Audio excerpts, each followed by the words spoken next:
Assalamualaikum warahmatullahi wabarakatuh. Hai sobat muslimah, jumpa lagi bersama aku Nur Fadilah. Dimana lagi kalau bukan di Speak Up Your Mind. Setelah membongkar-bongkar rahasia aku yang sebenarnya tidak penting itu, sekarang aku pengen cerita ya, sharing lah ya, kenapa aku bisa nikah muda. Selain yang pertama kita ngomongin itu jodoh ya, itu masalah jodoh sekali lagi. Tapi manusia bisa ikhtiar dong ya. Dan sekarang aku pengen cerita tentang ikhtiar itu. Proses awalnya adalah dengan ta'aruf. Nah, ta'aruf di sini tuh bukan kayak zaman sekarang diartikan pacaran tanda kutip Islami gitu ya. Ya, kita bisa lihatlah fakta sekarang remaja kayak gimana. Nggak pacaran sih, cuman SMS-an. Jangan lupa sholat tahajud, jangan lupa puasa sunnahnya ditingkatin. Udah makan belum? Jangan lupa baca doa dulu. Alay banget sih itu. Yang jelas awalnya proses untuk menuju pernikahan itu bukan lewat jalan pacaran. Tapi kenyataannya remaja sekarang banyak yang pacaran dulu sebelum dia menikah. Oh no. Katanya sih pengen mengenal lebih dekat. Yang jelas-jelas dalam Islam kita tahu ya, itu diharomin gitu. Itu tuh jadi dalilnya tuh di Quran surat Al-Isra ayat 32.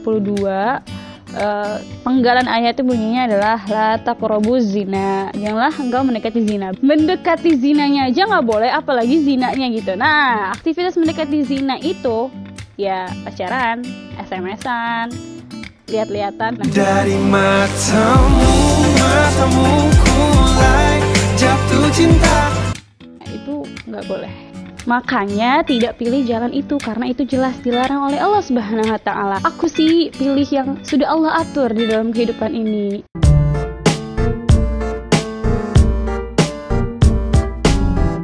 Ya, kita punya proses itu ta'aruf, atau kita sering sebutnya perkenalan lah, saling mengenal satu sama lain. Tapi itu perlu digarisbawahi, itu bukan modus pacar Islami ya. Nah, kalau proses ta'aruf aku sendiri waktu itu ceritanya namanya jodoh ya, sekali lagi. Ada yang kenalin lah, ada yang karena udah siap nikah juga, terus tiba-tiba ada yang ngenalin, tukeran CV yuk. Nah, ini perlu digarisbawahi, CV itu apa sih? CV itu kurikulum vitae. Istilahnya tuh kayak kita bikin biodata. Di biodata tuh isinya bukan cuma nama, hobi apa, bukan, tapi isinya tuh kayak visi misi kita nikah tuh buat apa sih gitu, dan kedepannya mau kayak gimana sih, mau dibawa kemana sih pernikahan kita itu.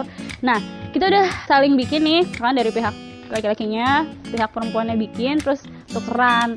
Nah, dari proses itu kita bisa lah tahu orang yang mau kita nanti nikah itu kayak gimana sih, visi misinya apa. Kalau misalkan cocok nih, bisa lanjut ke proses selanjutnya gitu. Kebetulan waktu itu kalau aku sendiri sih ya, karena niat nikah muda, ya alhamdulillah lah ya, cocok lah gitu kan. Lanjut ke proses berikutnya, ketemu kan, yang pasti harus ketemu lah, bisa tahu laki-lakinya siapa sih gitu, perempuannya siapa sih gitu. Di situ kita memperjelas biodata kita, visi misi kita, tanya jawab lah segala rupa. Nah, tentu saja pertemuannya tidak berdua, karena kalau cuma berdua yang ketiganya syaitanir rajim, sama mahram-mahramnya ditemenin gitu.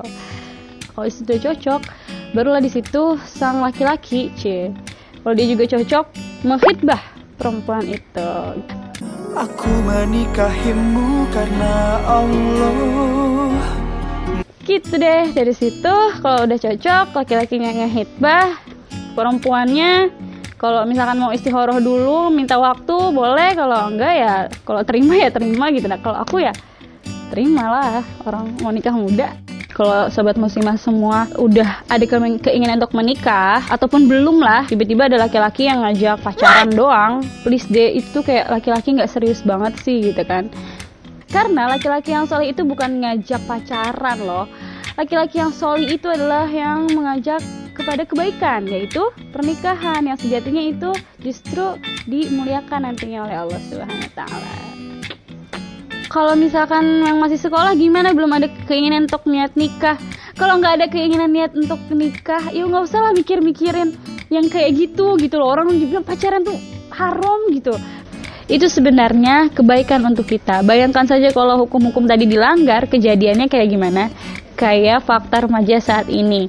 Pergaulan bebas di mana-mana, HIV, AIDS, apa itu namanya, aborsi di mana-mana, narkoba dan sebagainya, itu karena kita sebagai manusia tidak menjalankan perintah Allah. Nauzubillahi min dzalik. Oleh karena itu sobat muslimah, ayo kita sama-sama menjadi manusia yang lebih baik dengan taat pada aturan Allah Subhanahu wa taala.